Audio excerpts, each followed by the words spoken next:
Andy Eigenman at Phil Mar. Nananawagan ngayon si Derek Ramsey sa ginawa nga ni Andy at ni Phil Mar. Ayon kay Derek Ramsey, walang balls itong si Phil Mar matapos tila iwan sa ere ang nasabing nababash ngayon dahil sa di umano ay tila tinukoy ni Andy Eigenman na dahilan ng kanilang pag-aaway ni Phil Mar at muntik na ngang magkahiwalay. At dahil nagkaayos na, dead man na sa issue ang dalawa, habang ang isa ay patuloy pa ring tinutuligsa ng mga netizen. Ayon kay Derek Ramsey sa interview sa kanya ni OG Diaz, hindi makalabas ng bahay at iyak ng iyak ang kaibigan nila. Well, narito po ang naging pahayag ng nasabi nga pong showbiz insider na si OG Diaz. Mula kay Derek Ramsey sa interview ni OG, I wish Phil Mar will have the balls to be a man. Magpakalalaki ka. You should have handled that in private. The problem, you got a tattoo with Pern. That's 80% your fault, and for you not to have the balls to stand up and say it's all on me.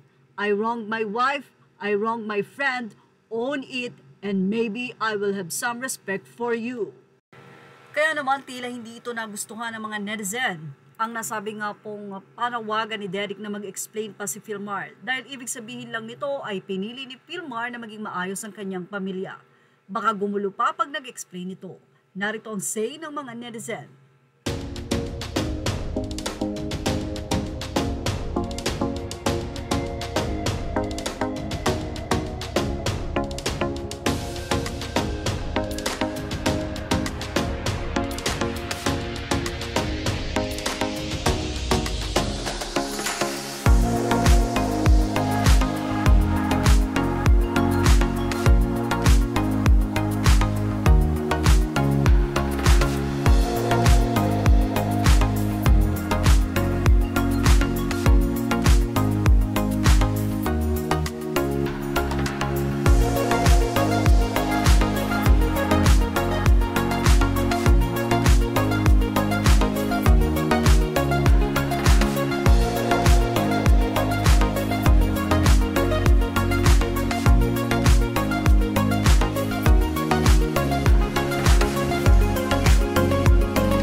Say ng huling netizen, hoy Derek, it takes two to tango, just so you know, and the fact na yung babae ang nag-aya na magpapatattoo sila ay isang malaking red flag na yon para sa kaibigan nyo. Let's just say mali din talaga si Phil Mar kasi pumayag siya without Andy's consent, which is dapat pinag-usapan muna nila, na dapat sinabi niya muna kay Andy, at kung okay lang ba kay Andy, pero sa totoo lang, mas tama na tumanggi na lang sana siya. So, anong masasay ni Derek? Ilagay na ang inyong opinion sa ating comment section. Thank you for watching. Images are all credit to the rightful owners. Please like, share, and subscribe.